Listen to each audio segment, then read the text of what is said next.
Don't cry, don't cry, don't cry, don't cry, don't cry. Don't cry.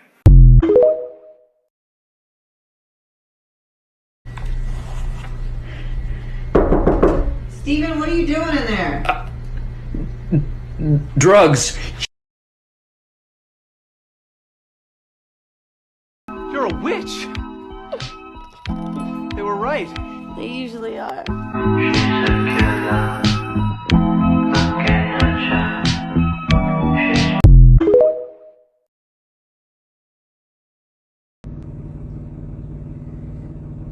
I wouldn't give a shit. De-influencing witchcraft edition because there is so much stuff on the market that I promise you don't need. Number 1, aesthetically pleasing journals. I know they're pretty and I know they're tempting, but you don't need like 15 of them. Just write things down on like Google Drive or your notes app, and then important stuff can go into one pretty journal. Number 2, any books by Scott Cunningham or Ray Buckland. There are so many better books out there written by better authors, just don't even bother. Number 3, tarot decks. You know how many tarot decks I have? 19. You know how many I use regularly? 1. Sometimes 2. You don't need like a million of them. Find 1 or 2 that you really connect with and then stop buying them. Number 4 is crystals. Again, you don't need 700 crystals. Get a few that you really like and then stop buying them. Also, these little itty bitty jars of crystals are adorable and functionally useless. I've had this for like 7 years and never even opened it. And number 5 is anything that can be categorized as altar decor. Don't decorate your altar with useless crap just to fill up the space. Don't get sucked in by pretty Pinterest altars. Your altar does not have to be aesthetic to be powerful.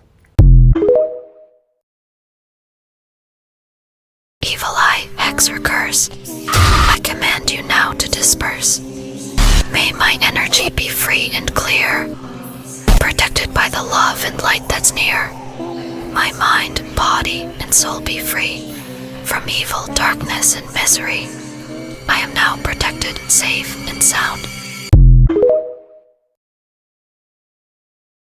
If you're seeing this before April 30th or May 1st, happy Beltane. Beltane is a Sabbath in the Celtic year, where we celebrate the end of the introspection phase that was the winter, the other side of Halloween. On Beltane, you celebrate love, you celebrate fertility, you celebrate sexuality. Belanos, the god, and Belisama, the goddess, often represented with a snake, but that doesn't ring a bell. They say that at this time of the year, a little bit like during Halloween, the veil is very thin and it's easy to communicate with the dead ones. Khaleesi agrees. Not only with the dead ones, also with fays, with fairies, with elves, right? Is the perfect time to connect to your inner healer and to make potion. First potion is the love potion. You take a jar, some rainwater, a flower, and some pink quartz. Fill up the jar with the water. You take the petals from the flower one by one with all your heart, putting them in the water. You add your pink quartz. Let that infuse overnight. The next day you filter it and put it in a... You can spray yourself every morning with that water to remind you of how much you love yourself. Because remember, it's 2023 and now we love ourselves. The second potion is the May wine. You only take a sweet white wine. Few leaves of woodruff. Put the leaves in the wine for a maximum of 5 days. Putting the woodruff in the wine helps unveiling, and since this moment of the year is a moment where the veil is very thin, it makes any kind of magic possible, especially love magic. And I know lots of you are here for that. If any of that is too much for you, well, you can always go walk barefoot in the morning dew. There you go, that's it. You can scroll now. Why are you even still here? Let's make an altar for Beltane.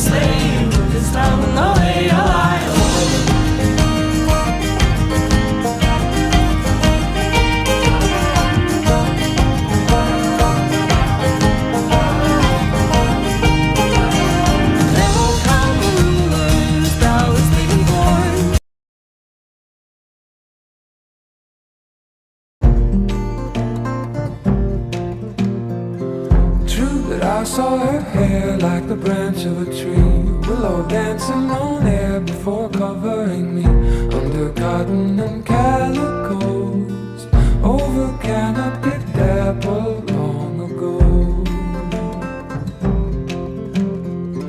True that love and withdrawal was the weeping of me, that the sound of the soul.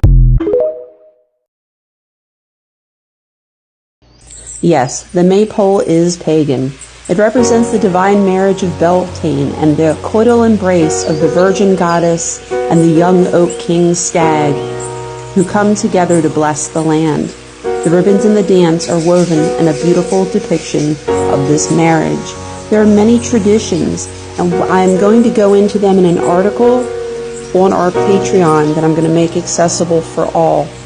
If you have limited mobility, you can still have your own maypole.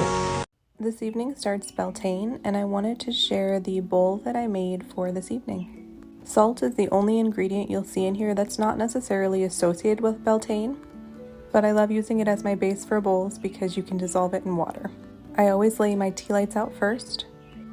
Strawberries, rosemary, dill, dandelions, mugwort, mint, this is actually peppermint, coriander, violets, and they're actually wild violets that I picked and dried from my own yard. And there you have it. You can also add personal symbolism like a silver coin for abundance, or any little trinkets that might resonate with you to celebrate this holiday. Happy shifting!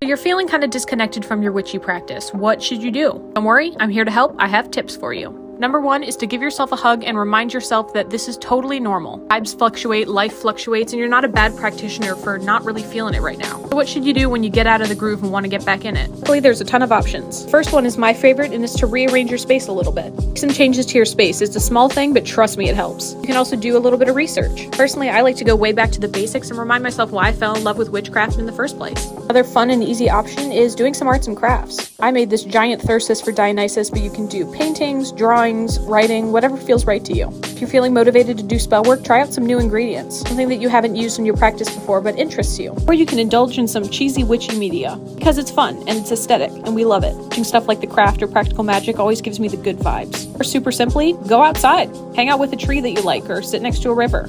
But most importantly, remember that your path doesn't have to be linear. It's completely okay to take breaks.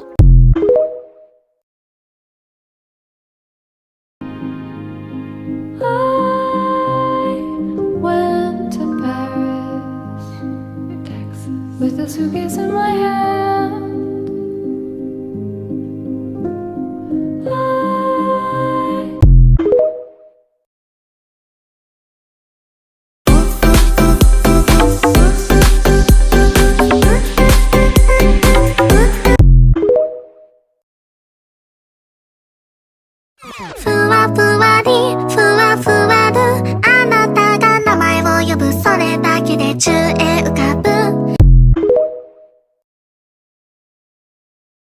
Today's episode of Lazy Witch Bitch. We're gonna do Reflect a Hex, bitch. You need a mirror, you need black salt, you need a paper, and you need a name or a date of birth of the person that you think hexed you, and or a little paper that says people with ill intent, or like a sigil. I don't know, figure it out. You got this, I believe in you. Remember, before doing this, make sure you're not the one that accidentally hexed yourself, because then it's gonna be bad. Don't do that. Cover the mirror with the black salt, draw a pentacle in the middle, hold the paper away from you twice, stick it in the mirror, drip candle wax. Make sure to set your intentions by saying this little fucking thing over and over again. Stick the candle on there, let it go down all the way. No, but seriously, make sure you're not hexing yourself here, because this would be like a double hex. Okay, bye! You do not want to get in trouble out here. This is Trump, everything, and the sheriff lives next door.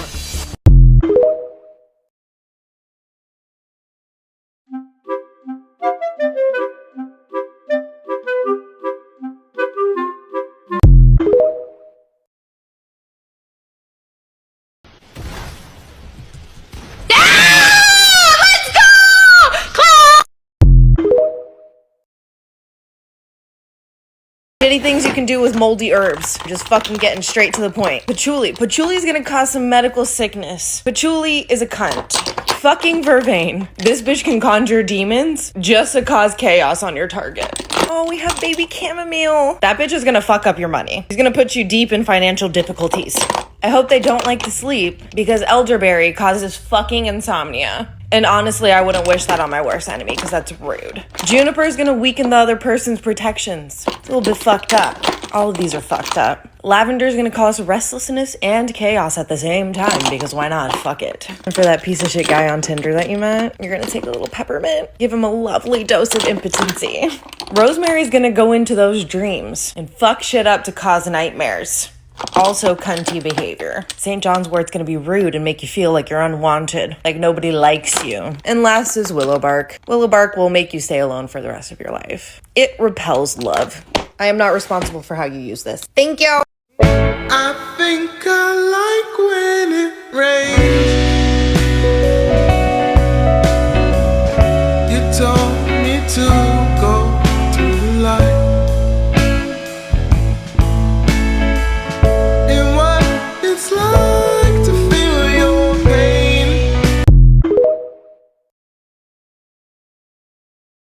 This is the worst.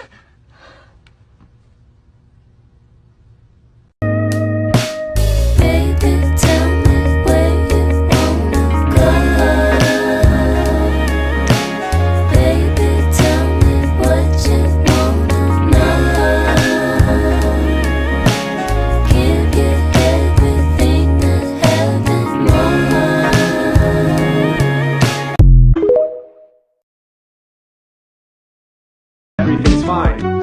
Everything's good. Everything's fine and good and fine.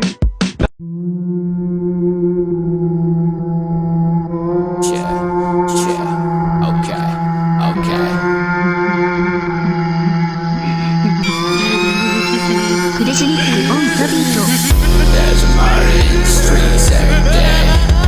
Young kids just trying to get paid. There's a murder in the streets every day. I'll snatch a chain, I'm just trying to get paid.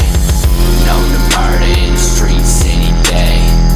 Touch my kid and I'ma let it all spray. Hitting licks and fucking chicks to the grave. Catch me riding with the nines, pulling eggs. Sipping syrup, golf bitch, dropping it. Traffic codes, I'm selling pussy, grab the check. Catch me out, what she doing with her bread? My wallet full, she feeling empty in my bed. Today we're gonna make a protection thing to hang above our fucking door because I bought a house, but it was built in 1951 and I am not taking any chances here. So we're gonna protect the shit out of this place. I already stuck a giant spell jar right in the middle that is currently trapping all the negative energy. We're gonna use this to put above the front door so everyone's bullshit gets left outside. There's selenite and smoky quartz, baby's breath, lavender and eucalyptus, and a little moon tarot card charm. Put some string on the back so I can hang her up, and that is it. Of course, this is gonna go along with my little prayer chant thingy-majig. But look at her! She's cute for a 10-minute protection. Good day, I'm Bob the Necromancer, and today we're doing an unboxing.